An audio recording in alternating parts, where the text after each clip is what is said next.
Bonjour à toutes et à tous, c'est Pyrrhux. Aujourd'hui on se retrouve pour du Jujutsu Kaisen et c'est la première fois depuis le début que je ne le fais pas en live. Donc on va le faire à l'ancienne. À l'ancienne, parce que c'est vrai que les premières réactions que je faisais c'était moi et l'ordi, on était tous les deux et on se faisait plaisir quoi. Et ça n'a pas changé, hein. Mon kiff va être tout autant le même. Donc voilà, Jujutsu épisode 9, c'est parti, ça va être court et intense. Comme d'habitude, pour l'instant c'est du sans faute, hein. Pour moi l'anime de Jujutsu, je vous le répète chaque semaine, mais un réel plaisir, même si l'épisode précédent était sympa, il y avait un petit combat et tout entre aînés, et puis... Enfin, aînés, oui, c'était les aînés par rapport à Megumi et Nobara, il me semble, hein. Mais du coup, on n'a pas eu grand chose de plus, si ce n'est un petit gojo sympathique comme d'habitude. À voir si maintenant on va rentrer dans le vif du sujet, vu qu'à la fin de l'épisode précédent, il y avait une petite chose qui se passait. On va voir ce qui se passe. Let's go. On avait vu une scène avec un cinéma, des hommes morts, un ennemi pas loin. Ah, c'est pas le mec qu'on a vu discuter avec le méchant?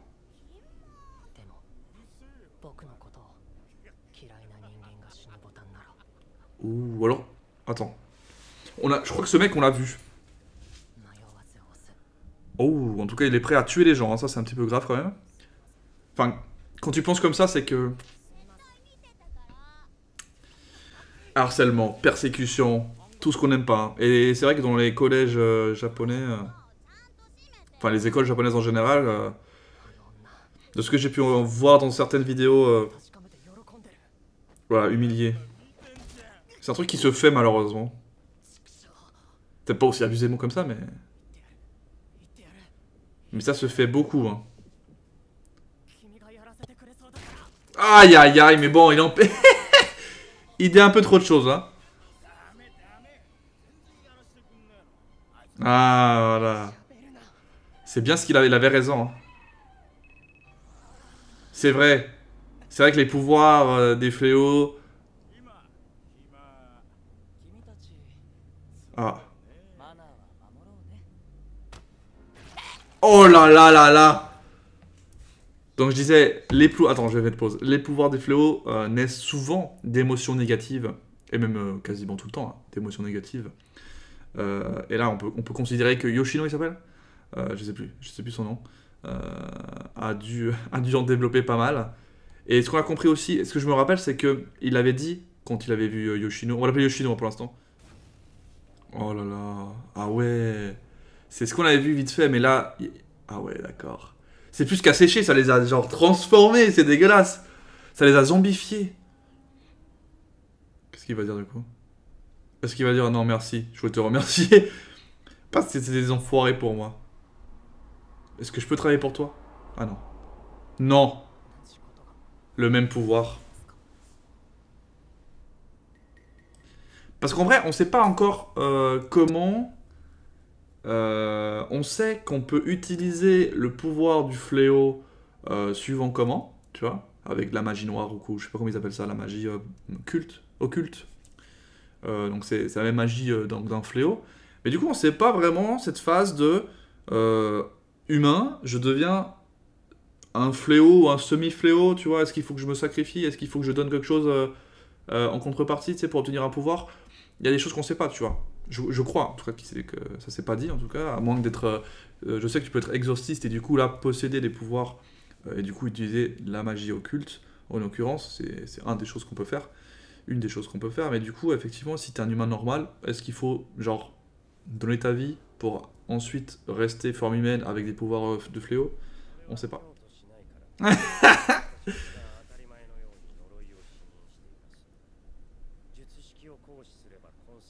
Ouais, je vois l'idée. Comme des empreintes, finalement, d'énergie occulte.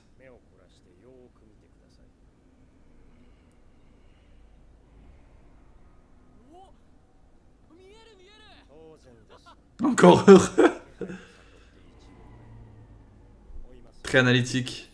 Qui se base sur les faits. Ça me rappelle le professeur dans les machas, là. Le professeur qui a pris sous son aile vite fait des coups. Ouais, je me disais qu'à début ils étaient ensemble. Ah, Kento, Nanami. C'est vraiment les opposés. Que je voyais des fantômes.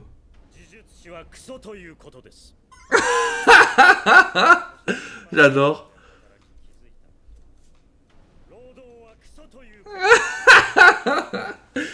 Putain. Ah ouais, non mais c'est pas mal ce qu'il dit. Il s'est rendu compte que, bon, Exorcist, c'est un travail qui, voilà, bon, c'est un peu la merde. Après, il a pas dit pourquoi. Alors, est-ce que c'est de la merde parce que ça rapporte moins, ou est-ce que c'est de la merde parce que, bon, c'est pas très varié hein, comme taf.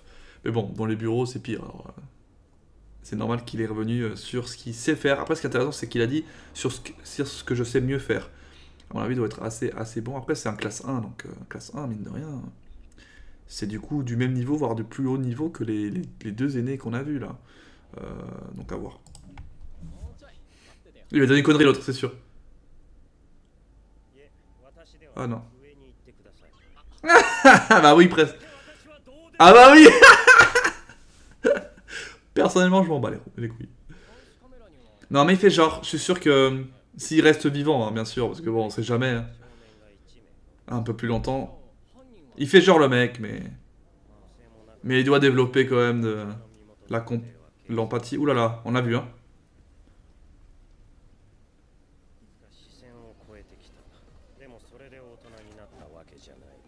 Oh là là, il va nous sortir une grosse arme.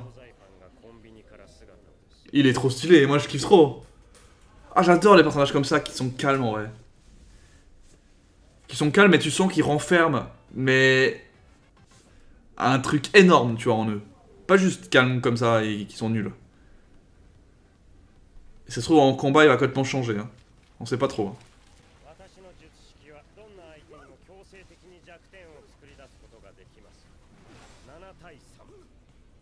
Ok. Un coup critique. Mais allez, c'est un gros malade. Ah. Oh là là, oh là là.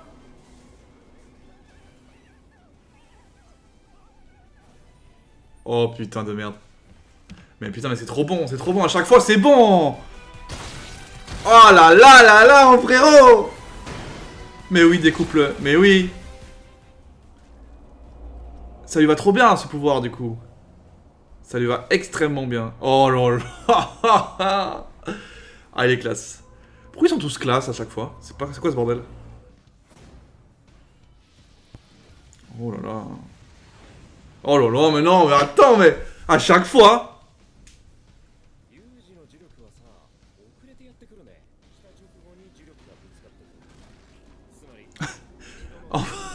En fait, là, ce qu'on va voir, c'est exactement ce que ce que fait Luffy avec le Ryo-Ho, mais genre 900 épisodes plus tard, quoi. Là, on l'a à l'épisode 9, quoi. Il tape avec son poing, mais aussi, du coup, et le but, c'est qu'il fasse ça, hein, qu'il tape avec son énergie occulte avant, ou dans les deux en même temps, c'est ça que je veux dire. Ainsi, chacune de tes frappes produit 2 impacts. Ok.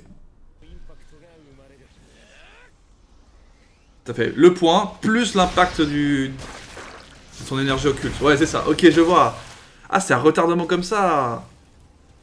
Bon, c'est hyper stylé aussi. Hein. Et là, elle doit être énorme, non? Ah, s'il le dit, c'est que... Elle doit faire bobo.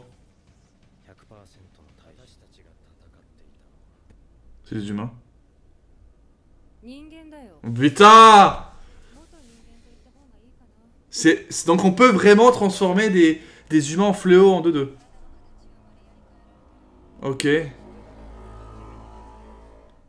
C'était l'autre alors. On va l'appeler Yoshino parce que je sais pas pourquoi. C'est peut-être lui là qui s'est fait transformer, mais j'ai pas fait gaffe vraiment.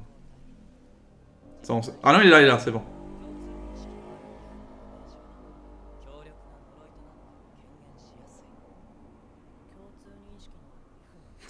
Limite, il va l'entraîner, tu sais.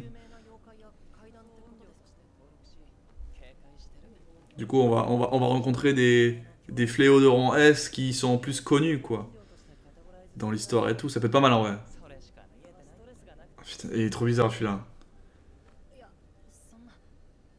C'est chelou. C'est quoi ça? Après, un méchant qui fait genre que tout va bien, il sourit comme ça, c'est tellement flippant. Ah voilà.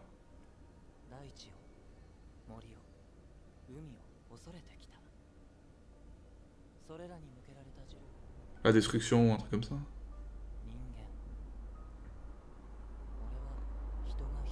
J'ai du monde de la haine. Oh, j'ai les frissons. J'ai les frissons quand il parle, lui, hein. Mais il incarne quand même... c'est trop bizarre. Attends, je vais mettre pause quand même. J'aime bien, j'ai envie de donner mon avis vite fait, de toute façon. Il incarne en fait un... Bon, tu sens qu'il a l'air hardcore et vénère. Déjà, il peut visiblement métamorphoser les humains en fléau de manière irréversible. Et en plus, t'as l'impression qu'il vient... que lui-même, c'est un humain. C'est ça qui est fou.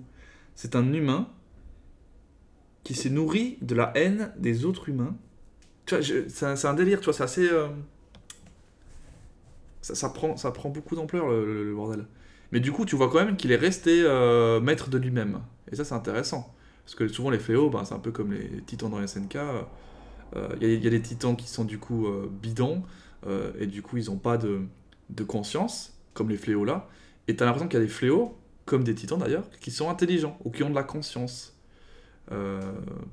Comme les pseudo-spectres, comme ils avaient dit ça, là, les fléaux rang S, qui eux sont dotés de conscience. Donc lui, qu'est-ce que c'est? Lui, c'est une fusion des deux. C'est une fusion d'un rang S plus d'un humain, et ça fait ce qu'il est. C'est incroyable, je trouve. Enfin, je sais pas, à voir. Bah oui, l'impassif. Ah, donc ouais, tout simplement. Ça peut être ce qu'est l'autre. Un maître des fléaux. Qui aurait des pouvoirs de pouvoir transformer en plus des humains en fléaux, ce qui est quand même assez vénère. Tu vois, il fait genre le mec ça fait dit comme ça? Ah non, il fait le mec tout sérieux, analytique, faut pas créer de lien, et au final, il va créer un lien avec Itadori. Itadori, il est sympa. Qu'est-ce que c'est que ces trucs là? On dirait des petits Pokémon. Mais attends, mais ça finit comme ça, tu te fous de ma gueule. Attends, à la fin, il y a une fin. Ah non, les GG en vadrouille. Attends, on regarde ces trucs, c'est trop marrant. C'est trop marrant.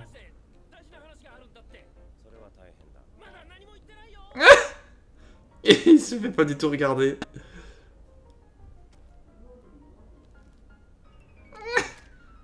Ah, c'est quoi ça? Zizi, mais non. Quel putain de blaireau. Ah non, non, non. On s'arrête là. On a vu des images, sans pour autant trop en voir. Ils vont se rencontrer, mais ça c'est normal, ils faisaient une filature, donc forcément qu'ils vont se rencontrer. À voir ce qui se passe. Bon, on a vu qu'il y aurait du fight, mais c'est pas, je pense, c'est pas une nouveauté, hein. C'était sûr qu'ils allaient se rencontrer. Voir ce que ça en est, parce qu'il y a pas mal de choses à dire quand même, et à voir. Donc voilà, donc très intéressant. Il y a ce côté, on va dire, le bien avec les exorcistes, même si à l'intérieur de cette hiérarchie d'exorcistes, il y a des choses qui se passent, on sait pas trop, finalement, peut-être qu'il y a parmi ces exorcistes, des méchants exorcistes, on va dire ça comme ça, en opposition, on a les maîtres des fléaux, donc des exorcistes malfaisants, donc on a cette double signification de l'exorciste, du coup, qui un est pour le bien et l'autre travaille pour le mal.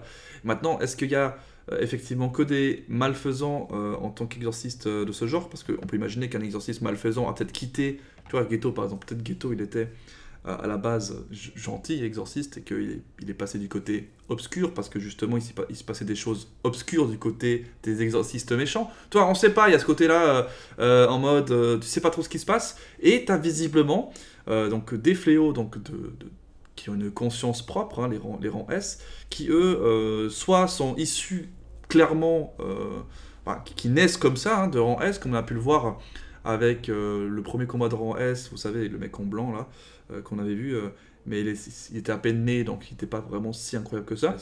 Et en plus de ça, visiblement, il peut y avoir un peu un entre-deux, où un humain, en tout cas on nous le présente comme ça, un humain pourrait se faire, donc déjà transformer, ça c'est possible, via des maîtres des fléaux, via des personnes qui ont des pouvoirs occultes, mais par contre ils perdent leur conscience.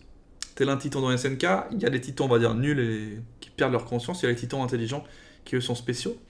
Est-ce qu'on peut considérer que notre cher méchant soit justement un de ces fléaux, un fléau humain intelligent de rang S, qui en plus peut transformer d'autres humains en titans, enfin en titan, oula, en fléau, le mec il confond tout, c'est incroyable. Bref, Pas mal de choses à dire en tout cas. Moi, je vous laisse là-dessus. C'était un plaisir, encore une fois, de écoutez, de mater du Jujutsu. Hein. Il y a de plus en plus de choses à en tirer. Comme vous le savez, moi, du coup, j'ai pas lu la suite. Donc là, je fais de la pure spéculation. Et je découvre complètement avec vous. Voilà, toujours Jujutsu Kaisen, une pépite. J'ai rien à dire, c'est parfait. Allez, bref. On enchaîne pas, j'allais dire on enchaîne, mais on enchaîne pas. On termine là-dessus, les 5 gros likes. C'était Pyrrhux. Ciao, bye bye. À la prochaine.